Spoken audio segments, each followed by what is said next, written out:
I'm Ross Twello from Cultaholic Wrestling, and in this hand is a contract for a new 1-hour weekly televised wrestling show for a new starter promotion. And in this hand is a blank check because Sugar Daddy Incarnate and man of films Keanu Reeves, who is back in this new venture by the way, wants to assemble the best roster in the world. So get your pen and papers ready because here are the rules. The roster must be made up from wrestlers who reside on the two main rosters of WWE or the official AEW roster according to their website. I need one ring announcer, 2 referees, 2 commentators, 5 managers to spread across a wrestling roster of 8 men's tag teams. Keanu doesn't even want any women's tag teams since AEW don't even go there at the moment, but instead he wants a 20-person women's roster, a 30-person men's roster, then on top of those, a pool of 5 enhancement talent for each of those single competition rosters. But of course, these enhancement talents, as we're going to call them, can be paired up to enhance our 8 tag team roster.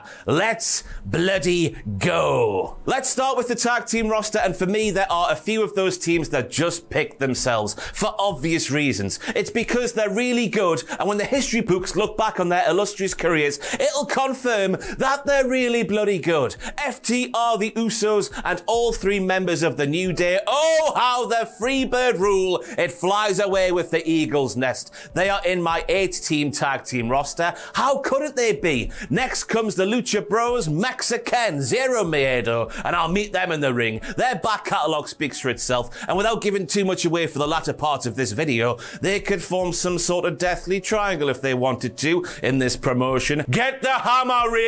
Street Profits are team number 5 because both men have been in fuego for much of this year and have proven they can have lovely crowd-popping opening matches to start a show and main event a card as well. And how can we not have some scissoring going on, daddies? The Acclaimed are one of the most popular wrestling acts in the world at the moment. The gimmick is there, the charisma is there, and now they have a couple of banger matches under their belts as well. They're absolutely brilliant. Next, we have my sleeper pick for the entire division, and that is Buddy Matthews and Brody King of the House of Black. A gimmick that has been presented well when AEW have actually bothered with the wonderful vignettes and fancy stuff like that, but still, in my opinion, they are a team and a faction as a whole that we have barely scratched the surface with. Brody King has been one of my favourite wrestlers this year, and we all know how good Buddy is when he's given a chance. I've just said Buddy there. I've said Buddy like I'm from Birmingham. Buddy Matthews, you know who I'm talking about, don't you? The entire package is too good not to have in this roster. And finally, we have the Trust Busters. No, I'm only joking. We've got the Young Bucks because while I may not personally agree with some of the booking decisions they have had gone in their favour since the start of AEW in particular, you can't deny they are really bloody good. So there is my 8-team tag team roster. My ring announcer of choice feels like someone who nobody was really speaking about at the start of the year, but now, as we're approaching the end of the year, she really has set herself apart as the best in the game today. SmackDown Samantha Irvin just gets it, and what it takes to be a ring announcer. She gets the dynamics between a heel entrance and a babyface one, and conveys through sheer emotion and passion who is the baddie and who is the goodie. She absolutely is brilliant. I cannot understate that, and I hope she sticks around for many years to come. We finally found our new Howard Finkel. Go back and watch any Gunter match or entrance and tell me I am wrong. I dare you. Let's move on to the 5-person manager roster now, and because everybody loves a good scissoring, by default, Daddy Ass needs to be in there. He is the biological father of the Acclaimed and tucks them up into bed every single night. He's added to their presentation, so for me, it's a no-brainer. Next, we're putting in Paul Heyman because he is Paul Heyman, and while he's essentially doing the same thing he's always done, but with less words, as Roman Reigns' wise man, he's still at the pinnacle of managers in the wrestling world today. Next up, all I need to say is, ooh, ooh, ooh, isn't he scrummy, scrummy, scrummy? I could stick him in a pan, melt off his skin, and then wear it in the form of some long johns or a gilet. It's William Regal, the dirty old eccentric Englishman. Another name that picks itself. Whether putting over an opponent in what is now his old role with the BCC or just being a really entertaining silly bugger who is in love with the man in a mask, he can do it all and do it all better than anyone else. Number 4 in the manager ranks is Zelina Vega, and let me tell you why, in the words of Jose Mourinho. As a wrestler, she is one of the bottle.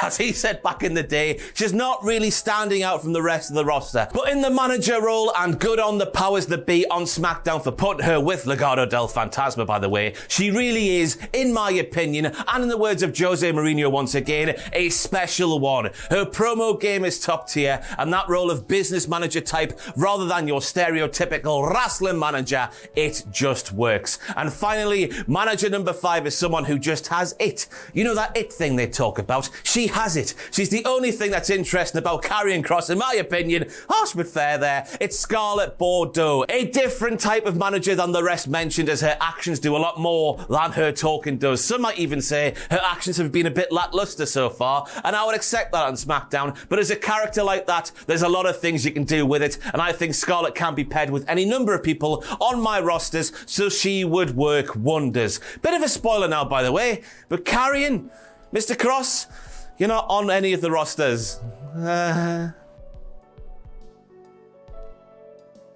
My first referee is the GOAT, and despite refereeing his first match when George Hackenschmidt took on a bear all the way back in 1929, I watched him do his stuff at the Castle in Cardiff a few months ago, and it's Charles Bloody Robinson, of course. How could it be anybody else? Along with being the GOAT in terms of referees, I saw a thing once where WWE showed that he's also a really good leader of the ring crew. You know, those people who set up the ring and the sets and all that good stuff we see on the weekly television shows, so he can do that as well for Keanu Reeves' new wrestling promotion. My second ref is the standout of the newer generation of refs, and that is Aubrey Edwards. Yes, I can see some people saying she's too much, but frankly, I do not agree, because I grew up in an era when referees actually had characters with names, and those names and characters were often mentioned by the commentators. We're now in an era, especially with the WWE, where referees are sacks of skin and nothing more, and the fact that Aubrey does her best to add to the drama of a professional wrestling match, well, I like that, so I do. I like it. What can I say? I like it. You might not like it. That's fine. Commentators is a tricky one, because you have the dilemma of going with a pair that already exists, or maybe taking who you believe to be the best from both AEW and WWE, putting them together and seeing how they get on. I feel like going with the tried and tested, and I came down to 2 pairs. That was Taz and Excalibur, whose work on both Dynamite and the YouTube shows has been really great, in very different ways, of course. And on the other side, you've got to go with Michael and Pat, who is still a part of the company, by the way, even though he clearly loves football a little bit more than us. Why, Pat? It's so hard, but I've gone for Michael and Pat. There's just something about their relationship, and abandoning that heel-face dynamic of commentary teams of years gone by in favour of 2 mates watching wrestling, having a laugh, and I just really like it. And I know that Taz and Excalibur do the same thing, but this one just comes down to vibes. And if you're under 20, I'm sure you know what I mean. If you're over 20, it just feels nice. I don't know, but I've gone for Michael and Pat. I need to make something clear now. My enhancement talent are here because they have been picked on their ability to make others look really good, which in turn means they themselves are really good too. Some can play silly buggers and be really entertaining, but I want my stars to shine bright like a diamond. So these names have been picked because they're all good at making others around them look better than many believe they actually are. So for the women's enhancement pool, we're starting with Natalya, because when it comes to fundamentals, she clearly has them all. She's a fantastic wrestler, she's experienced, and while her days challenging for titles should probably be long behind her, there's no doubt about it, she's the kind of wrestler you need around to make others look good. Same goes for Carmella, you know. Try this one on. She has the accolades to her name. You can tell she just gets what pro wrestling is all about with her performances. The people backstage always say on these little videos we see on the YouTube machine and Twitter and whatnot, what a joy she is to work with, because she just gets it. And I don't think she gets enough respect, as Ali G would say back in the day, put on her name for playing the heel and hanging it with the best around, and in turn making them look really good. Candice LeRae is next for similar reasons. Another great wrestler who maybe isn't as superstar-y as the other superstars in the main women's ranks for this fantasy roster. But who better to make these lasses look better than maybe they actually are than Candice LeRae? And sometimes when you have enhancement talent, you need someone who you want to see take a good beating, and Lacey Evans can be that heel you want to see take a devastating move or two from a babyface who is on the up. This is a weird time to say this, where it looks like her new back to basics gimmick looks like she's going back to being a babyface after time as a heel, after a week as a babyface, after a long while as a heel, after a day as a babyface. But I reckon that when she's healing it up, you know, there are few more detestable than Lacey Evans. And rounding things off, we have who I believe might just be the best seller in the women's game today, and that name should be on the full women's roster, but there was just not enough room. So I've got to get her a spot somewhere. So this is where we're doing it, because she makes everyone's offense look better, and that is Dakota Kai. Sensational wrestler, best seller. She could sell shampoo to Stone Cold Steve Austin.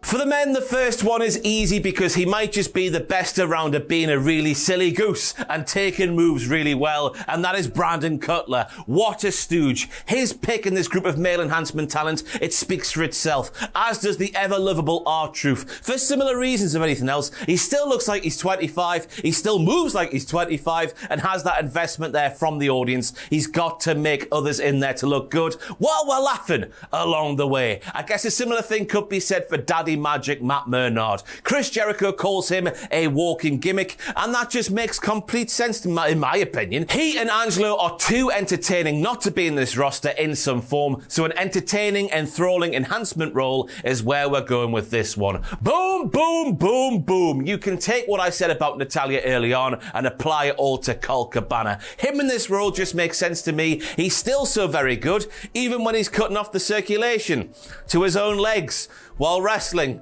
on AEW TV. If you know, you know that. And if you don't, go and Google it. And now hear me out on this one, because being good at wrestling to me is more than just being good at the wrestling moves. You need to be able to talk to reach the top. And that's one thing that Ricochet cannot do. But he's so good at doing everything else, the only way I could fit him into this roster is to put him in this respectful enhancement role. It feels weird because it's Ricochet, but when you think about that making others look really good thing, Ricochet in that role and his ability to make even the most simple hip toss look like it's taking place off a really high bridge, that's got to be a reason for him to be in this role.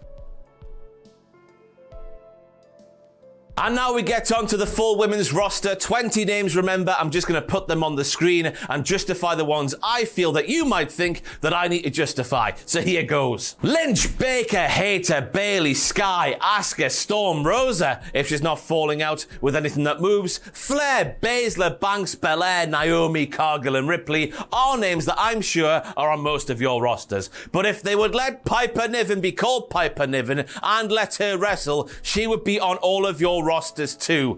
Sorry, I was getting distracted there. Athena is just starting to remind everyone how good she is in AEW, and we all know now that she can do things as a good lass or a bad one now, so that's good as well. Chris Statlander is absolutely amazing and pound for pound the strongest wrestler out there, but a couple of massive and heartbreaking injuries at the wrong times have gotten in the way of her achieving great things in AEW, but I feel she needs to be in there. From a purely wrestling standpoint, I think Serena Deeb has proven herself to be the best around on so many occasions now, so there has to be a spot in there for her. And Willow Nightingale, she wrestles like Batista and is so bloody happy and likable. I can see her being the breakout star for Keanu Reeves' new promotion. And of course, I need to recognize what you're all saying at home right now. Ronda Rousey isn't in there because since the pandemic, she hasn't been the same in a WWE ring. I'm asking the question, where the hell is the woman we saw in 2018 and 2019?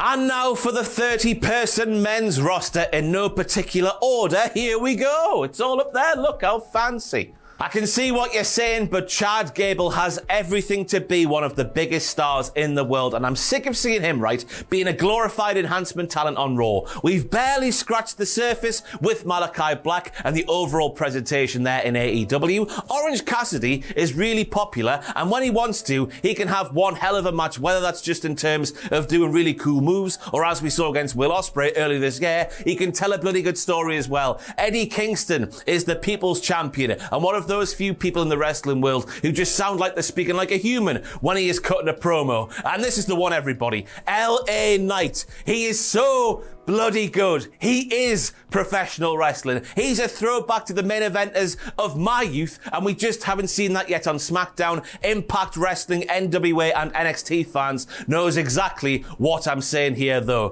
Hook is the future, and it's a shame to see that AEW have really ballsed up his presentation in this second half of the year particularly. Happy Corbin is just one of those few wrestlers in the world today who can just get people to hate him with no remorse in their veins, and Sheamus is still having banger after banger after banger after banger. I think the rest of the names speak for themselves. Let me know what you think of that and the other rosters I have picked in this video. Please don't hurt me. It's just one man's opinion. It doesn't really matter. Have a good Christmas. I've been Ross, working on behalf of Keanu Reeves. Thank you for watching, Keanu. I hope I've done you proud, Keanu. Thank you for all that you've done for professional wrestling there, Keanu Reeves. Thank you, Keanu. Merry Christmas, Keanu Reeves. New promotion coming, fronted by Keanu Reeves next year. Thank you, Keanu.